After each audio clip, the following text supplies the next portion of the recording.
warahmatullahi wabarakatuh. Innal hamdalillah nahmanuhu wa nasta'inuhu wa nastaghfiruh wa na'udzu billahi min syururi anfusina wa min sayyiati a'malina may yahdihillahu fala mudhillalah wa ma yudlilhu fala hadiyalah. Asyhadu an la ilaha illallah wahdahu la syarikalah wa asyhadu anna Muhammadan abduhu wa rasuluh la nabiyya ba'da. Qala Allah ta'ala fil Qur'anil Karim, a'udzu billahi minasy syaithanir rajim. Bismillahirrahmanirrahim.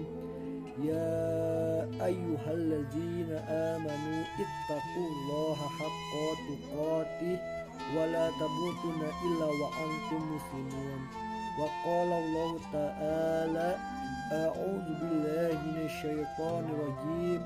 Ya ayyuhalladzina amanu kutiba alaikumus syamu kama kutiba alal ladzina min qablikum la'allakum tattaqun. Shadaqallah wa sadaqa rasulun nabiyul karim wa nahnu ala zalika minasyahidin.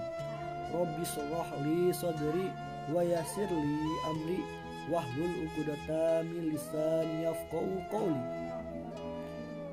Pertama-tama kita panjatkan puji serta syukur kehadirat Allah Subhanahu wa taala yang mana kita masih diberikan nikmat yang luar biasa, yaitu berupa nikmat iman, nikmat Islam, serta nikmat ihsan, sehingga kita masih ada di dalam jajaran agama atau kelompok orang-orang yang masih menjalankan segala amal ibadah dan masih tetap istiqomah melaksanakan segala perintahnya.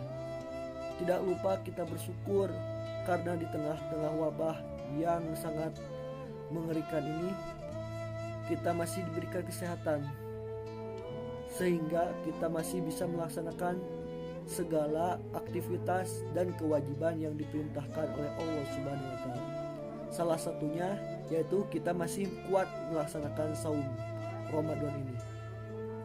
Sholawat serta salam semoga tercurah limpah kepada junjungan kita baginda yang mulia Rasulullah Sallallahu Alaihi Wasallam, keluarganya, para sahabatnya, para tabiin tabi'ahum, serta kita semua umatnya sampai akhir zaman. Mudah-mudahan kita termasuk golongan umatnya yang diberikan syafaat oleh Rasulullah Sallallahu Alaihi Wasallam di akhir kelak. Alhamdulillah, pada kesempatan kali ini tanggal 15 Ramadan, tengah-tengah Ramadan, Bapak diberikan amanah untuk menyampaikan ceramah. Bapak akan menyampaikan ceramah mengenai 10 hal yang membuat saum kita menjadi sia-sia. Sebelum memulai ceramah ini, Bapak ingin menyapa kalian terlebih dahulu. Apa kabar generasi khairu ummah? Alhamdulillah, luar biasa, selalu semangat mengguncang dunia. Allahu Akbar, Allahu Akbar, Allahu Akbar. Yes, terima kasih yang sama-sama ikut dengan Bapak. Saum memiliki banyak keutamaan sebagaimana telah dijelaskan dalam keutamaan saum yang telah disampaikan oleh Pak Ustadz dan Ustazah kemarin-kemarin. Masih ingat gak? Namun ada 10 hal yang membuat saum kita menjadi sia-sia. Jangankan keutamaan besar seperti diampuni dosa yang telah lalu, pahalanya pun kita tidak dapat. Terus apa saja itu supaya saum kita menjadi berkualitas dan tidak termasuk saum yang sia-sia? Mari simak baik-baik.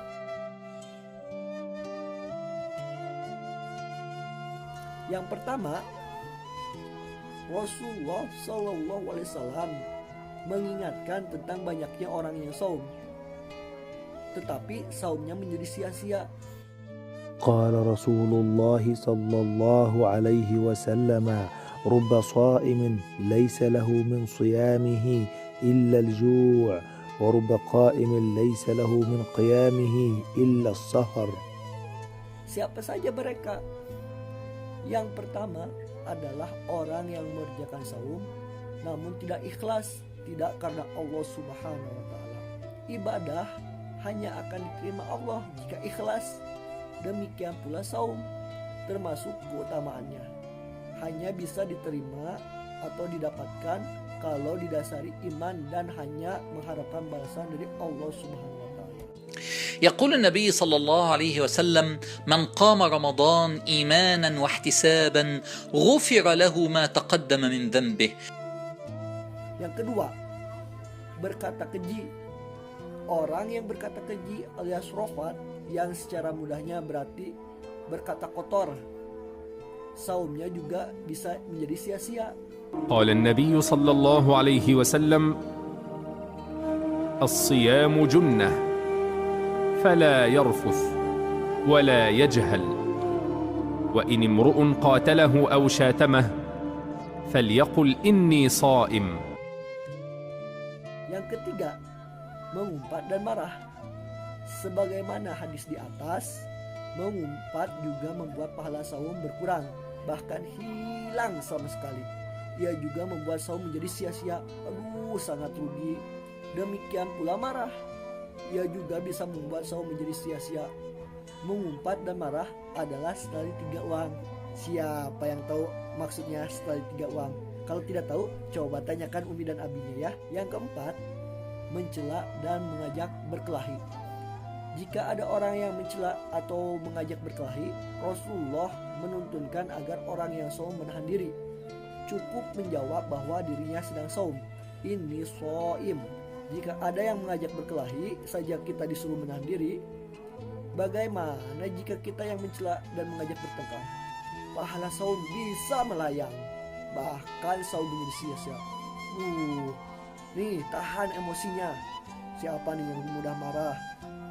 Yang kelima, ghibah. Ghibah alias membicarakan keburukan orang lain bisa menjadi saum menjadi sia-sia. Ia sejenis dengan berkata keji, mengumpat dan mencela, yakni sama-sama penyakit lisan. Nih, hati-hati lisannya nih dijaga.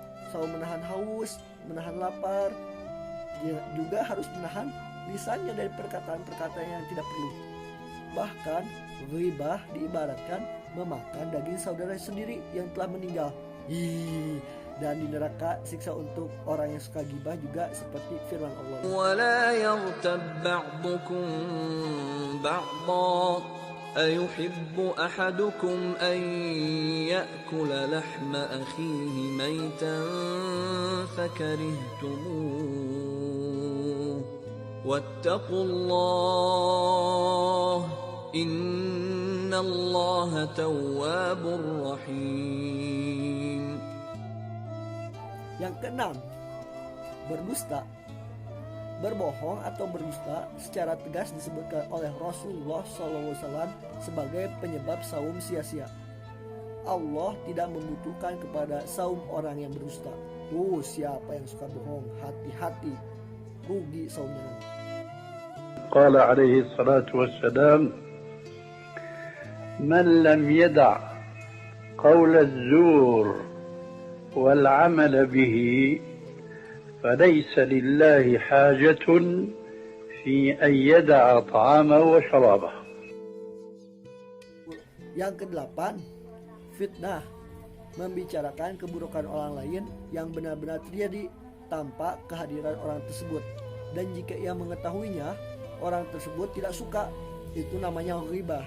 Sedangkan yang lebih besar dosanya daripada itu adalah fitnah, yakni jika seseorang mengatakan keburukan orang lain padahal orang itu tidak melakukannya. Ini juga membuat saum menjadi sia-sia. Yang ke-9, korupsi. Korupsi itu ada korupsi waktu, ada korupsi uang, ada korupsi tenaga, ada korupsi dan lain sebagainya.